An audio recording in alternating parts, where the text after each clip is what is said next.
Hi, friends. Susan Blackwell from the Spark File here to let you know that the doors are open for the Spark File Illume, a 9-month group creativity coaching mastermind that invites you to be the Chief Creative Officer and Chief Marketing Officer of your creativity. But what does that mean? That means in 9 months in Illume, you will clarify and advance your big creative goals and learn how to effectively share your work with the world. Now, if you're listening to this and you're an experienced creative or an accomplished professional who seeks a space where it is safe to attempt something you've never tried before, or complete a big creative project, or take your work to the next level and acquire the skills needed to share your creative work with the world, Illume might be right for you. We are calling in emotionally intelligent, high-functioning creatives who are ready to level up. You can find out more by going to thesparkfile.com/Illume, but do it now to find out if Illume is right for you and to save with early bird discounts. That's thesparkfile.com/Illume. Take a leap, take a risk. Go to thesparkfile.com/Illume and join us for Illume. The SparkFile podcast may contain profanity and other adult content. Please use your discretion. When I bump into something that inspires me, I dump it in my spark file. Could be something that I want to make or how I want to be. I pump it in my spark file. I jump into my spark file. Let's open up the spark file. Welcome to the Spark File, your one-stop old-timey shopping for creative inspiration. I'm Laura Camion. I'm Susan Blackwell. If you're joining us for the first time, welcome. You may be asking yourself, what exactly is a Spark File? Where do I get a Spark File? What do I file in my Spark File? These are good questions. Zach, we've got answers. Yes, we do. A Spark File is the one place where you consistently collect all your inspirations and fascinations. And if you're like us, making shit all the time, sometimes the wellspring of inspiration can get a little dry. So we're here to refill it. So we're on the lookout for fresh ideas, images, and inspiration that spark our creativity and pique our curiosity, things that inspire us to get up off our asses and make things like this podcast. Or a specialty cocktail. Or a hand-carved ladder. So on today's minisode, we're going to talk to someone who really sparks us. And that special someone, God. excited, is Zach. Which roughly translates into Zachary Quinto. Zachary. Zachary. Welcome to the Spark File. Hi. How are you doing? Welcome. ZQ, we are old friends. You and Cams are meeting for the first time. That's so right. we represent the full spectrum of our listenership. I know you as a real, live, breathing human being. Cams, you know Zach as an artiste. I do. So this is going to be I quite think I a do. little shenanigan up in here. Yes, it is. Yeah. So we were thinking we might start at the beginning. Okay, bring it. Okay. Where are we going? So we're going to go gonna go back. places. We're going to take it back. Yeah. Can you give us just a quick overview, your backstory in a nutshell? In a For someone nutshell, who doesn't your know, backstory? where you from, where you been? I grew up in Pittsburgh, Pennsylvania. Nice. A Born? great city, born and raised. Nice. It's a great city. And I had a very, I would say, traditional suburban upbringing. I was raised Catholic. I had a lot of family, pretty intact, pretty stable. Yeah. Until I was about 6 years old when my father got sick and died. Not great. Oh, Not good. That's something. not good. Not good. Yeah. This is I'm jumping Whoa. forward. Really Yeah. went straight to the heart of Yeah, it. we did. But I Let's know do that it. we talk about the sources of creativity often Yeah. being moments of real trauma or Yeah. real unexpected redirection of a journey of a life. And you know, my first 5 years of life, my first 6 years of life were like as sort of safe and comfortable and white bread as you can get, you know, really, in a lot of ways. We had great community, great family, great friends. a lot of sort of the comforts of life. Yeah. And my parents were very happy together, and I have an older brother and all of that, but this kind of event, this traumatic, unexpected, irrevocable event really shaped all of us in different ways. And I think has a lot to do with us sitting here today. What did your parents do?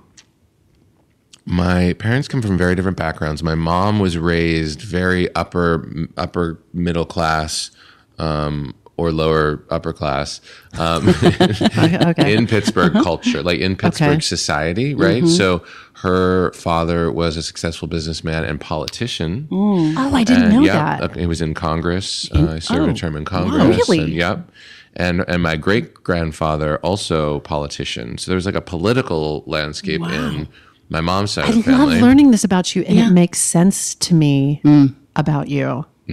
Okay. I want to know more about that. There's actually a roadway in Pittsburgh named after my great-grandfather called the P.J. McArdle Roadway because of his contributions to the city. And, So she grew up in that way. My father grew up about an hour and a change outside of Pittsburgh in a small town called Connellsville, where his father, an Italian immigrant, had settled when he moved. I don't know shit to about you. I think I know you knew, Zach. I don't know You you. lie. So my father is a first-generation American and was the first of his siblings to be born here. So no, that's not true. Sorry. My father was a first-generation immigrant and the second of his siblings to be born in the United States. His older sister was born in Italy, and so what happened was my grandfather. I mean, do you want all this? Yeah. Yeah. You can edit Yeah. it. My grandfather. We're not editing any of this. My grandfather was born. My grandfather was married in Italy and had a son. And his wife and son died in the flu pandemic of 1919. Oh. And so he That then you know all this. Yeah. This is there's a lot of sparks in this. Yeah, It's a good. treasure trove. Good, I gotta ask you another question And related then to that. he subsequently went through that grieving period, met my grandmother, married her, had my aunt in Italy, and then left them for 6 years and came to the United States, where he had cousins who had immigrated already. He lived with them, aligned with them, and built a life for himself here, which took 6 years before he sent for my grandmother and my aunt to come join him in Connellsville, and then finished the family and had 3 other children, one of whom was my father. How do you know all this? Wow. My dad's side of the family, my aunt who died in 2010, became the sort of de facto matriarch of my father's side of the family, and I was grateful enough to be able to learn from her. Yeah. Keeper of the Flame. Yeah, Keeper of the Flame. That is juicy. Might be a good novel in I that. have to ask you, have you ever read the book Flu?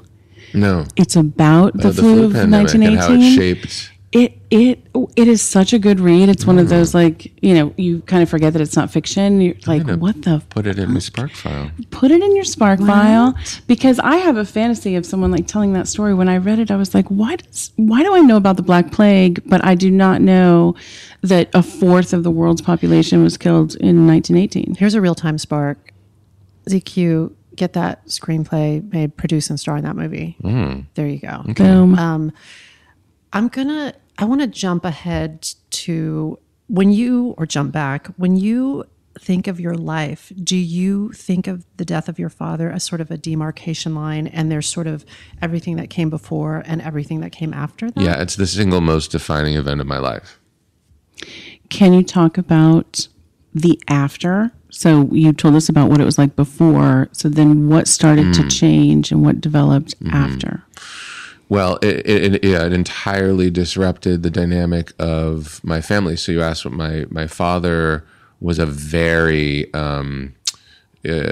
creative, very magnetic, magnanimous, loving person. Everybody loved my dad. Like, Really? yeah. You just posted a photo of him for did. Memorial Day, Yeah. and you look so much like him. Yeah. I thought about your mom, and I thought, how must your mom feel when she looks at your face? Maybe that's changed over the years, but it's so interesting to hear. He due respect to your deceased father, a total potty. But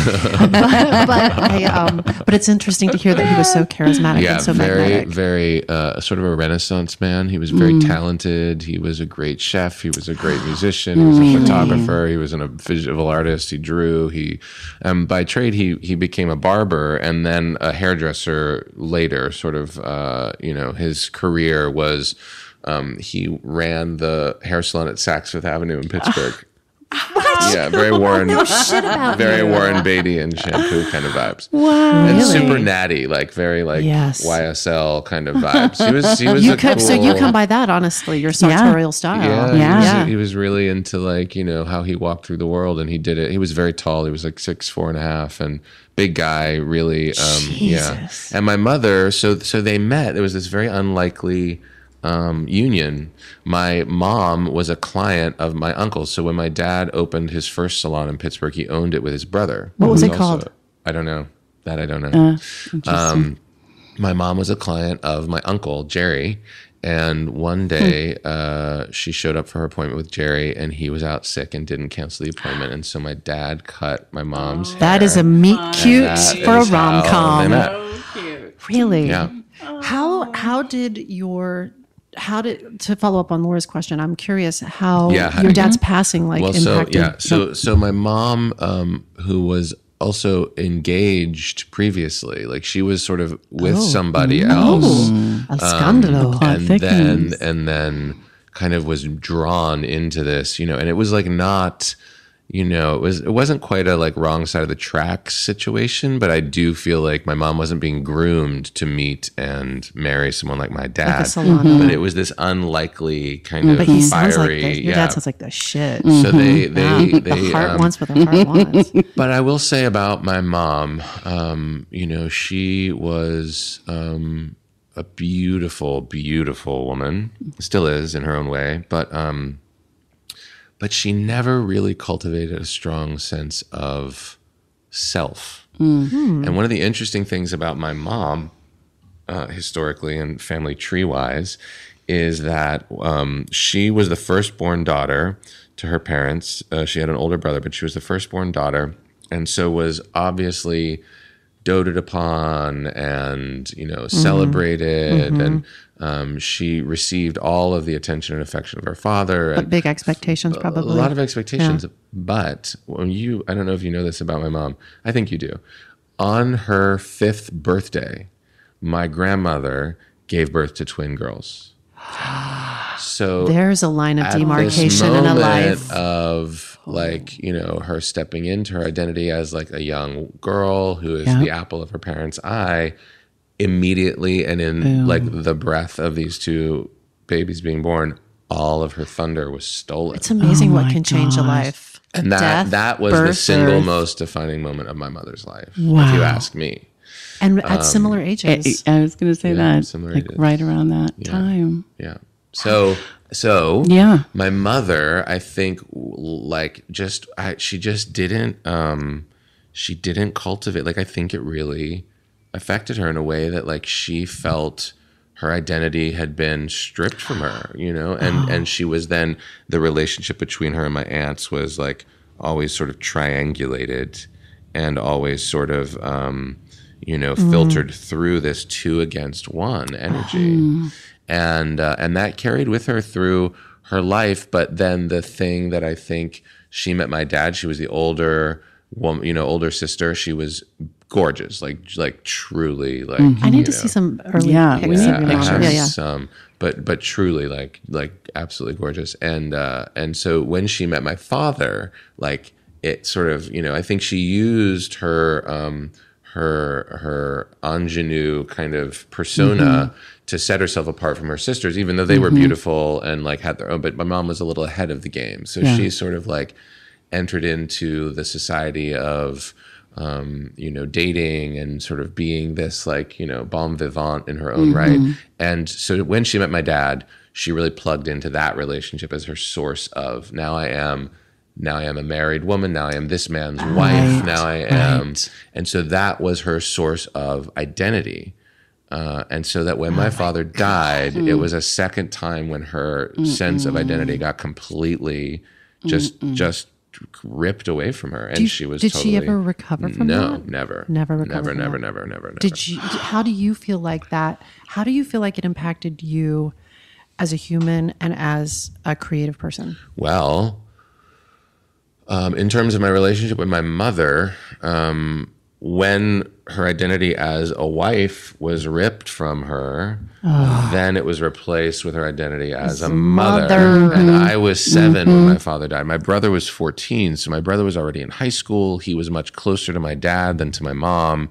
He really resisted her presence in his life after my father died and rebelled against her, whereas I was still sort of in close enough proximity to her that the gravitational pull of her need for identity just sort of wrapped itself around me and pulled me into her orbit. So it began a very long and complicated journey for me to kind of individuate and I would say that had a large impact on my creative process. One of the things I was saying to Baby Cams before we came to talk to you is I feel like you're a very articulate, very loving person, real smart, real good sense of humor. And one of the traits about you that I really admire is your ability to just intuitively know what you want, what you don't, and really set clear boundaries about it.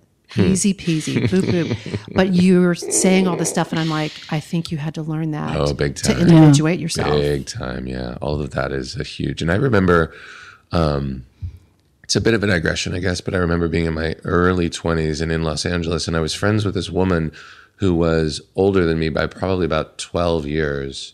So she was in her 30s by this time. And I remember thinking that very thing about her and being like, how is she so clear about what she wants? And I remember at that time thinking like, I got to figure this out, because I was like so far. But you were how old when you knew her? You said I was probably in my early 20s, like 22. So it really took that long. Like you hadn't figured it out. I would say, I got into therapy when I was 25, 26. That's when it began. That's when the process began. Yeah. Interesting. I don't know how long it took per se to get me to the place that I'm at now. But that's, all figuring it out. But I had been picturing when you said what you said about the age and your mom, and I'm like, oh, I was thinking this came like rooted much younger, but it's actually very inspiring and exciting to think about like, oh no, you recognized that, saw that in your 20s and was like, I'm going to embark on this process of finding my deep dive. In terms of how my father's death affected me, it's like as a 7-year-old, obviously the trauma of losing that primary caregiver and it just totally wrecked any sense of natural development that I was, exploring at that time. And it thrust me into this world of like survival skills, defense mechanisms, like all these things that I switched into to survive this horrifying, unfathomable trauma. And so for me, it was like I learned very quickly. I became incredibly precocious. I learned how to observe the adults around me for guidance as to how to react to situations. Like I remember looking to the adults in a room to see how they were grieving, because I didn't know what grief was. Yeah. And in 1984, there was not the same degree of awareness for child psychology and the well-being of children mentally. To be able to like care for me through that. So I was cared for by being protected. My family thought that like I had to be protected from the reality of my father's illness and death, and that was how to take care of me, which is the absolute opposite of how to take care of a child going through something like that. So I was like exiled, like, emotionally and physically from the experience. My parents had a friend who was a doctor who lived in Florida, and that man flew to Pittsburgh to tell my brother and me that our father was going to die. Instead of doing it themselves. Wow. Did you get to spend time with your dad as he was getting closer to death? Less or did they keep you separated because they didn't want you to see it? It was more of an event to go visit him in the hospital as he was getting sicker and sicker, bad news. So I'm getting that like you were observing the adults and even seeing how they grieved and probably, I mean, I'm imagining, tell me if I'm wrong, but like what their faces, like looking at what their faces were doing, what were the kinds of things they were saying to each other? Is that when did you start? I'm curious when you started thinking of yourself as a creative person. And I wonder if there's like a mirroring. Did it? I don't know. Yeah. Well, I think it developed in me a heightened sense of observation from a very early age that probably wouldn't have been developed if I hadn't gone through that. And then also, I think the ways in which I processed the trauma ongoing were through a heightened sense of imagination and my relationship with storytelling by myself. I remember spending a lot of time alone and spinning stories by myself. So I think I can look back on it now and say that I was a creative person from a young age because creativity was a huge way that I processed through a lot of this trauma for the first few years after my dad's death, like 7 till 11, 4 years. And then at 11, that creative exploration or that imaginary kind of life was given structure by a teacher that I had. Who tell us about that teacher? Janice Smith. My third grade music teacher at Third grade. Fred L. Aiken Elementary Thank you, School in Janice. Pittsburgh, PA. Is she still with us? I don't know. I have tried to find her unsuccessfully in the last few years to If see. you know Janice, if you're listening, Janice. That's right. I mean, Janice Smith was a real. I have everything. Yeah, I have her to thank for every experience that I've had. What specifically was she, how was she supporting you or mentoring you? She was a real eccentric, and she was one of those teachers who she really marched to the beat of her own drum as a teacher. And kids can be cruel, and kids were mean to her as a teacher. They didn't Interesting. treat her with the respect that obviously I think she deserved. But I did. And I sort of had this weird, it's interesting because I think throughout my life, I have these touchstones of relationships with women, older women, sometimes complicated women. You know, I think it's filtered through my own mother. But she was kind of one of the first like people, you know, who I was like, I don't know why I felt really like I loved her class. I loved music, and she saw something in me. And one day after school, she sent me home with a cutout from a local newspaper that talked about these auditions for a performing group at the Civic Light Opera in Pittsburgh, and it was called the Mini Stars. And so and it was in a sealed envelope that she gave me, and she said, "Take this home and give it to your mother." And so I took it home and gave it to my mom, and it was an article with a note that said, you know, I think that Zachary could excel based on his performance in class and his, you know, response Janice. to what we're doing. I think this could be a good thing for him. Yeah, it's What kind of a major. fucking gift. And my mom was like, whatever. And I have never performed to this point in my life. I had never taken a class. I had But never you've done been anything. doing a lot of imagination and a lot of stuff probably in private. Sure. But I mean, it had never been given any kind of structure. And so my mom was like, all right, do you want to do this? And I was like, sure, why not? And so she signed me up for these auditions, took me down to the Benedum Center in Pittsburgh, PA, in 1988. And I auditioned for Do you the remember Civic Light what you Opera did for your Mini Stars. audition? I sang America the Beautiful. And literally the response that I got was, okay, that was really, that was a good job. Why? We're going to ask you to come back next week and sing a song from Broadway. And my answer was, what is Broadway? I had no idea. Sweet pea. So I went back to Janice Smith and I said, Miss Smith, what is Broadway? And she said, well, Broadway is Oliver. Broadway is Consider Yourself. And I'm going to teach you Consider Yourself from Oliver. my gosh. And I worked on it for a week with Janice Smith every day after school. And I went back and I sang it and I got accepted into the Civic Light Opera Mini Stars. Oh my Pittsburgh, PA. God. What kind of work? 1988. What kind of work were you doing with the mini? The Mini Stars were a group of, I would say, probably like 26 to 18-year-old kids of various ages and, you know, backgrounds and shapes and sizes. And we learned medleys. We sang all you different kinds of did. medleys Yeah, and you performed them did. all around the Pittsburgh area. Were you dancing as well as Dancing, singing? singing. We were wearing, we were giving you very like white pants, white shirts, and like very colorful vests that were reversible. So sometimes Yes. you'd wear the blue side, sometimes you'd wear the purple side, sometimes you'd wear a sequin vest. And we would dance around in white jazz shoes and climb up on ladders and do a lot of jazz hands and sing Cole Porter and sing a Disney medley and How'd you sing like a it? Broadway medley.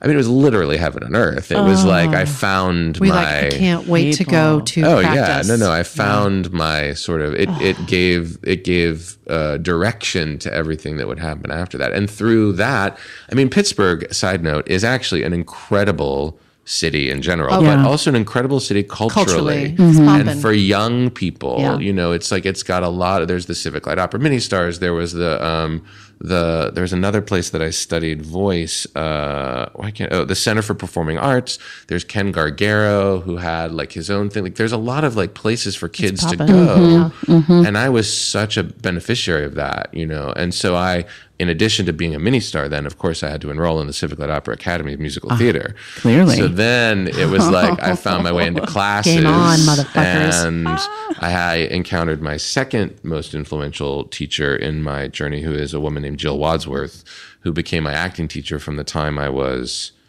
12 till the time I was 18. Oh shit, she did a good job with She you. was my You're a good sort actor. of real mentor. Good job, Jill. As I came through my high school years and realized that this was something I wanted to do more.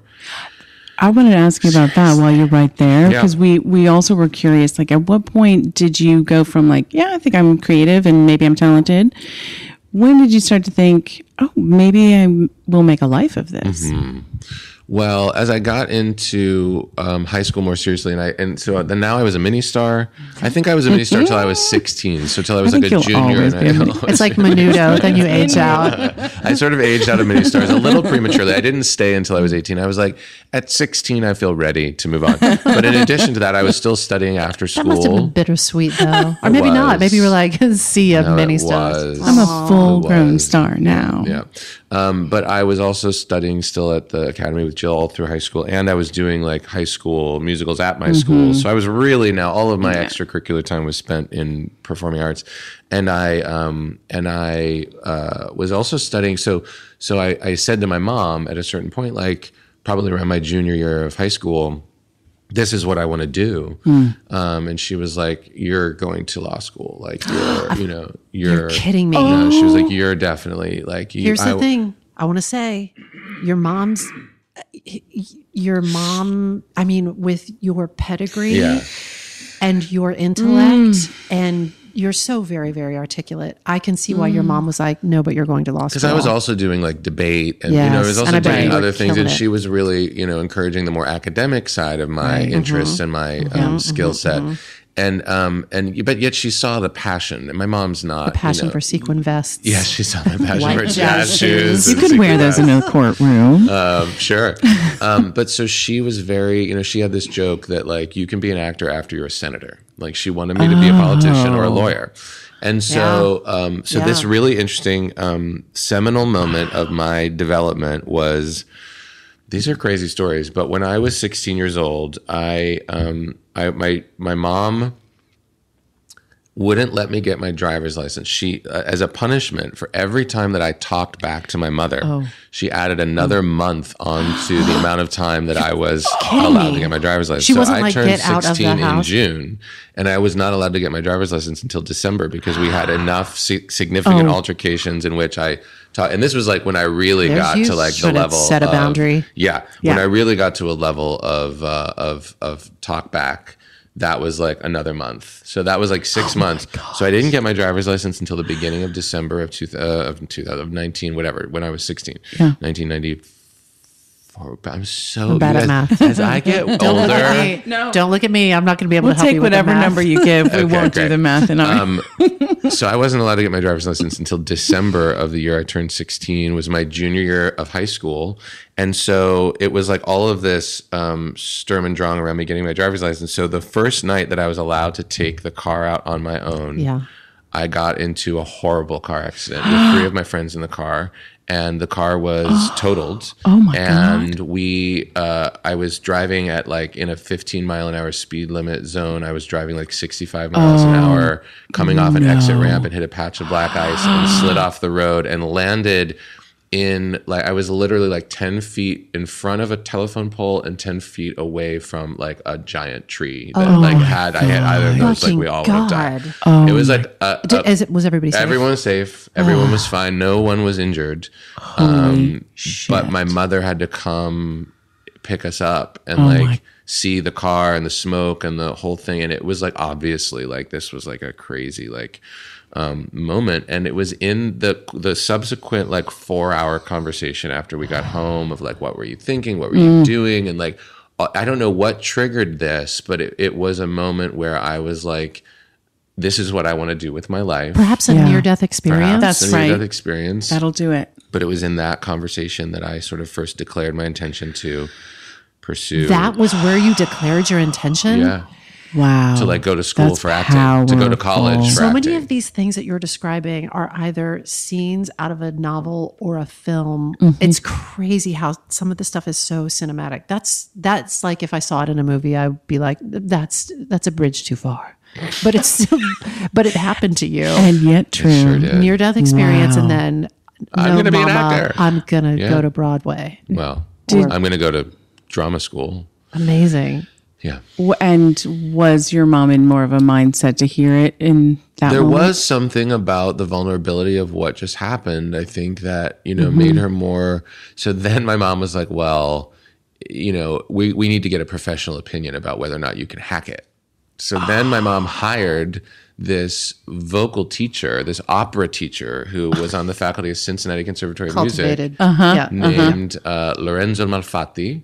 And Lorenzo Malfatti was this like older Italian gentleman who like gave voice lessons and was like an opera. So my mom took me to this man and made me sing for him and made him tell her whether or not he felt like I was good enough to like cut it. Oh my God. Which thank God Lorenzo Malfatti said I was. That kid's got juice. And then my mom sort of slowly started to kind of come around to it. At the same time, I got accepted to the Pennsylvania Governor's School for the Arts. That was another That's milestone fantastic. moment because it was like, audition for this thing. If you're good enough to get in, then maybe we'll see. So my experience started to align to support my intentions and my goals and my ambitions and my desires to pursue this more seriously. Once I got into governor's school, Lorenzo Malfatti signed off on the talent card. Thanks, Lorenzo. He's gonna make it. Yeah, and then that became the sort of catalyst for me to say like, I don't care what you say, I'm going to drama doing school. this. Yeah. I'm doing so it. then Yeah, I that made the gumption. decision to audition for Wow. school. Before we just move on from this time in your life, I'm just curious,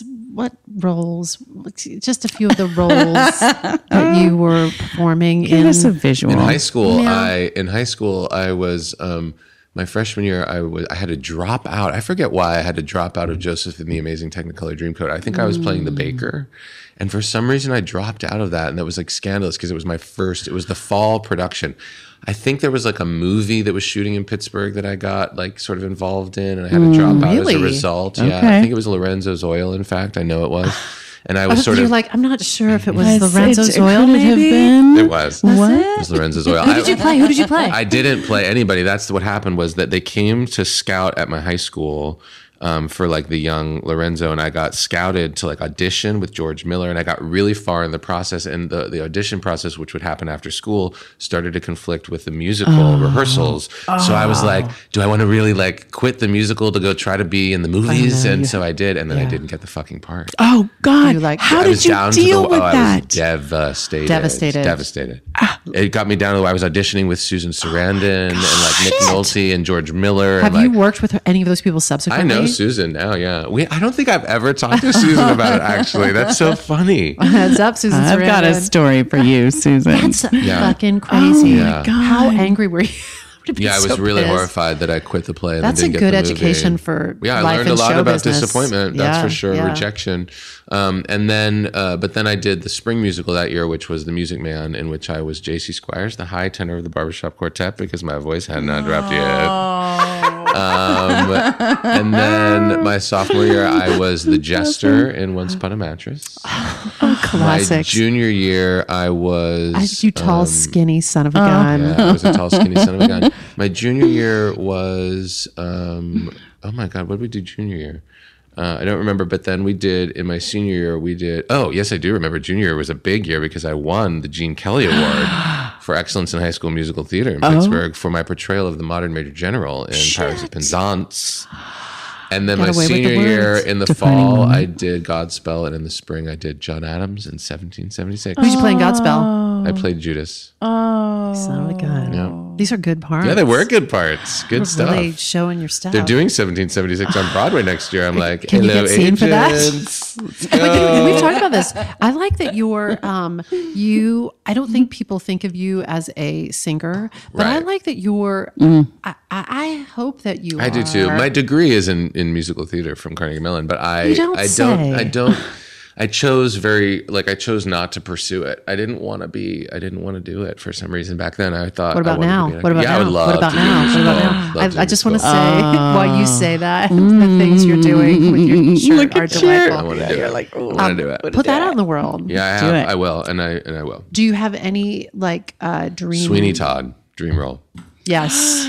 I give it That's been the my Spark dream File role. stamp of That's a approval. yay. That's been my dream role. Okay, so I don't know. And again, I mean, I'm just rambling. But when I was a Civic Light Opera mini star, in the year 19, I want to say it was maybe 1911. It was either 89 or 90. They did as part of the 1889. main stage. So while we were mini stars, we also got, like, I was a munchkin in their main stage production of The Wizard of Oz in 1988, starring Kathy Rigby.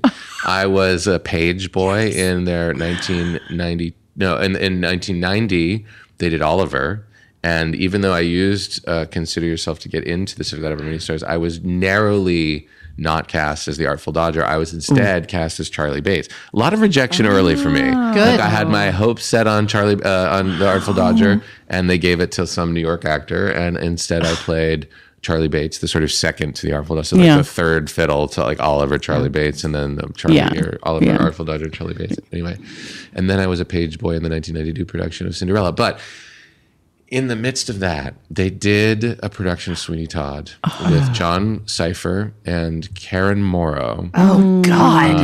And Karen Morrow is the shit. yeah, she was the shit as Mrs. Lovett, let me tell you. Oh, my God. I bet she was.